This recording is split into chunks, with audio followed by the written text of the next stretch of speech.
Masalah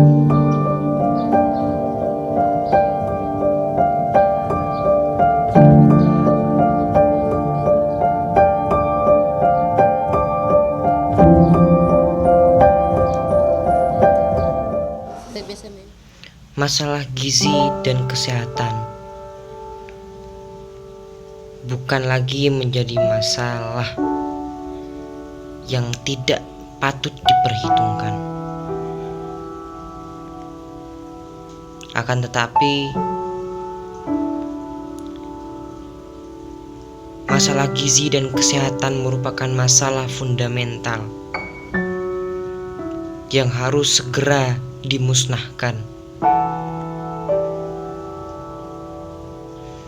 Tidak hanya dari segi pemerintahan saja yang harus berjuang, tapi semua elemen masyarakat harus bersatu padu, harus berjuang bersama-sama untuk menumpas dan menghilangkan masalah gizi dan kesehatan. Inilah beberapa potong cuplikan kehidupan permasalahan gizi yang menimpa di Indonesia dan dunia. Obesitas, marasmus, kwashiorkor, dan kekurangan gizi lainnya sangat amat memprihatinkan. Untuk itu marilah kita bahas mengenai masalah gizi dan kesehatan serta faktor-faktornya.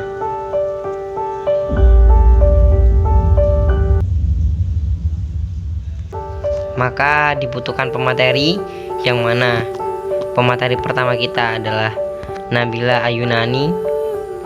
Dia akan membahas tentang definisi masalah gizi, kemudian dilanjutkan oleh Haikal Fawaid yang akan membahas tentang faktor perilaku,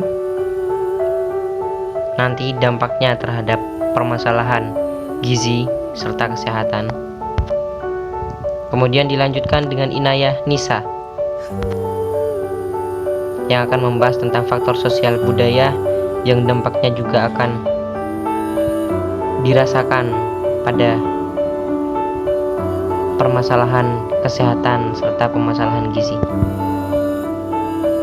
Langsung saja pada materi yang pertama. Di sini saya akan menjelaskan mengenai definisi masalah gizi. Masalah adalah kesenjangan antara harapan yang diinginkan tidak sesuai dengan kenyataan. Sedangkan masalah gizi adalah kesenjangan yang terjadi akibat keadaan gizi yang diharapkan tidak sesuai dengan keadaan gizi yang ada.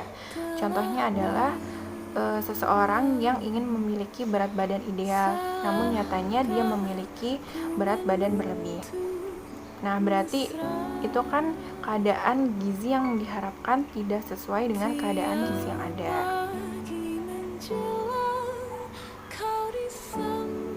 Kemudian, definisi masalah gizi menurut Supariasa adalah masalah yang disebabkan banyak faktor, sehingga penanggulangannya tidak cukup dengan pendekatan medis maupun pelayanan kesehatan saja. Masalah yang disebabkan banyak faktor ini meliputi faktor ekonomi, sosial, lingkungan, perilaku yang saling terkait, sehingga penanggulangannya tidak cukup dengan pendekatan medis maupun pelayanan kesehatan saja. Setelah kita tahu definisi dari masalah gizi, lalu kita harus mengetahui faktor apa saja yang dapat mempengaruhi terhadap gizi. Di sini faktor yang pertama adalah faktor perilaku. Nah, di mana faktor perilaku itu adalah aktivitas kita ya, aktivitas setiap pribadi seseorang, yang mana nanti dapat mempengaruhi atau dapat membantu terjadinya masalah gizi dan kesehatan. Seperti itu. Contohnya apa ya? Contohnya kayak cara mengolah makanan kita, semisal dia mengolahnya dengan tidak higienis. Nah, itu termasuk dari faktor perilaku. Karena apa? Karena itu adalah karena memang permasalahan pribadi dia, karena ketidaktelitiannya, ketidaktahuannya, atau atau bahkan memang dia menyepelekan terhadap hal-hal yang sekecil itu, hygiene gitu ya. Nah, kalau makan makanan yang enggak hygiene, yang ada kumannya, nanti akan sakit, bisa juga keracunan makanan seperti itu. Kemudian faktor yang kedua, oke, kita lihat slide-nya banyak. Faktor yang kedua ada faktor sosial budaya, di mana faktor sosial budaya itu selalu berhubungan dengan lingkungan sekitar, seperti itu. Nah, kita masuk kepada faktor perilaku. Kuncinya pada faktor perilaku hanya satu hal, yaitu wawasan tindakan. Jadi pengetahuan seseorang, pengetahuan sumber daya manusia atau manusia sendiri terhadap gizi, terhadap ilmu gizi. Nah, jadi wawasan tindakan akan mempengaruhi terhadap perilaku konsumsi makan. Nah, kenapa? Nah, di sini ada beberapa faktor. Wawasan tindakan ada sekitar 5 faktor. Yang pertama adalah faktor produksi, di mana produksi itu merupakan proses kegiatan menyiapkan makanan mulai dari yang bahan mentah sampai siap saji, siap kita makan. Nah, kemudian ada penyimpanan juga, penyimpanan bahan-bahan baku ataupun penyimpanan bahan makanan kayak gitu. Kalau udah lewat dari expired jangan dikonsumsi. Atau kalau semisal dia disimpan dalam ruangan terbuka dan sudah misal awalnya dibungkus terus bungkusnya rusak terus dibiarkan dalam ruangan terbuka, nah itu berbahaya sekali. Seperti itu. Terus dari pengawetannya juga. Nah, pengawetan di sini kan salah satu cara untuk menambah daya tahan suatu makanan.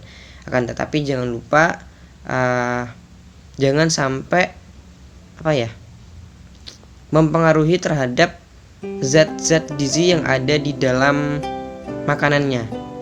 Semisal dia diasinkan, pengasinan, wah itu adalah metode yang praktis ya buat mengawetkannya, tinggal digaramin doang. Nah, tapi jangan kemudian nanti dikonsumsi setelah diasinkan langsung dikonsumsi. Nah, itu berbahaya, harus melalui pengolahan lagi. Hati-hati, apalagi buat yang darah tinggi, hati-hati ya. Nah, terus ada distribusi makanannya, penyaluran makanan yang sesuai. Jadi kalau di dalam gizi itu semuanya harus sesuai, semuanya harus tepat pada porsinya. Kemudian ada pengolahan bahan makanan. Nah, ini dia teman-teman, teknik untuk memproduksi makanannya. Semuanya dari 5 hal ini adalah kalau bisa diambil, kalau kita kerucutkan, sebenarnya adalah pengetahuan kita, adalah wawasan dari sumber daya manusia itu sendiri. Misal dia tahu tentang vitamin A, vitamin A, D, E, K, dia rusaknya pas ketika apa, terus dia larut dalam apa, misal. Terus penyerapan yang baik buat tubuh harusnya dia dibantu dengan apa, seperti itu. Jadi semuanya harus diketahui sama teman-teman. Oke, selanjutnya kita akan membahas tentang faktor sosial budaya. Jadi apa itu sih faktor sosial budaya? Faktor sosial budaya merupakan semua hal yang berhubungan dengan lingkungan sekitar dan adat istiadat di wilayah tertentu yang dapat membantu atau mempengaruhi terjadinya masalah gizi dan kesehatan. Faktor sosial di sini dibagi menjadi 4. Yang pertama status sosial, yang kedua makanan khusus, yang ketiga perayaan, dan yang keempat adalah etika. Nah, di sini kita akan membahas satu persatu tentang 4 hal tersebut. Yang pertama status sosial. Status sosial akan mempengaruhi terhadap pengetahuan dan kondisi ekonomi seseorang. Jadi, semakin baik status sosial seseorang, maka pengetahuan dan kondisi ekonomi seseorang tersebut juga akan semakin baik. Nah, ketika semua hal tersebut tercapai dengan baik, maka masalah gizi akan berkurang. Begitu juga sebaliknya, ketika semua tidak tercapai dengan baik, maka status sosial ini akan membantu terjadinya masalah gizi atau mempengaruhi terjadinya masalah gizi dan kesehatan. Yang selanjutnya adalah makanan khusus. Kepercayaan ada di suatu daerah atau turun-temurun. Nah, begitulah penjelasan dari saya.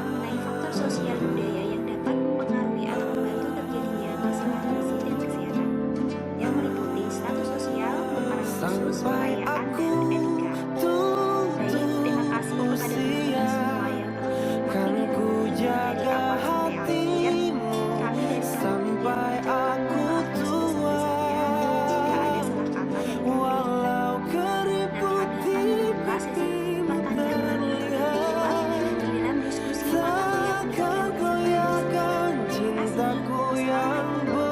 Terima kasih. Minimnya pengetahuan masyarakat mengenai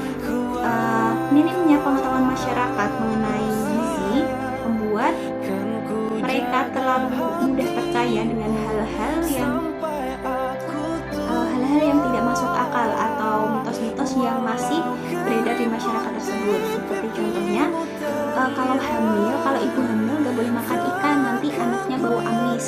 Kalian pasti pernah mendengarkan kalimat seperti itu. Nah, kita tahu bahwa itu tidak benar. Tapi di masyarakat tertentu mereka masih percaya akan hal itu. Padahal kita tahu sendiri bahwa ikan adalah salah satu bahan makanan yang mengandung zat gizi yang dibutuhkan oleh ibu hamil. Nah, hal-hal seperti ini membuat masyarakat akan memilih-milih makanan yang akan mereka konsumsi, atau bisa disebut dengan makanan khusus. Jadi, makanan khusus ini bisa membantu atau mempengaruhi terjadi masalah gizi jika tidak ditangani dengan baik. Yang ketiga yaitu perayaan. Pada setiap perayaan pasti terdapat makanan khas yang harus disediakan. Nah, jadi contohnya nih di daerah saya di Rembang, Jawa Tengah, di sini itu setiap tahunnya pasti ada yang namanya perayaan sedekah bumi. Nah, ketika hari itu tiba atau perayaan itu tiba, di sini masyarakatnya akan menyediakan makanan khas seperti opor ayam dan dumbek. Nah, kedua makanan itu berbahan dasar santan kelapa. Nah, kita ketahui bahwa santan kelapa itu mengandung kolesterol. Jika mereka atau masyarakat di sini mengkonsumsi makanan itu secara berlebih atau bahkan setiap hari, karena yang ada itu ya makanan itu, jadi mereka mengkonsumsinya makanan itu sehingga dapat menyebabkan kadar kolesterol dalam tubuh mereka akan naik, dan hal ini jelas tidak baik untuk kesehatan. Sehingga di sini perayaan di suatu daerah tertentu dapat mempengaruhi atau membantu terjadinya masalah gizi. Jadi ketika terjadi perayaan di suatu daerah, ya gak apa-apa, emang udah namanya budaya ya, di setiap daerah kan punya budaya, jadi pasti memiliki makanan khas tertentu. Tidak apa-apa untuk dikonsumsi, tetapi harus dibatasi. Nah, disitulah yang menyebabkan terjadinya masalah gizi, karena masyarakat kebanyakan belum menyadari akan hal itu. Yang selanjutnya yaitu etika. Etika makanan timbul dari kebiasaan makan seseorang. Nah, jadi kalau udah terbiasa makannya begitu, maka nanti etika makannya akan begitu. Seperti contohnya, kita kebiasaan nih makan sehari cuma 2 kali.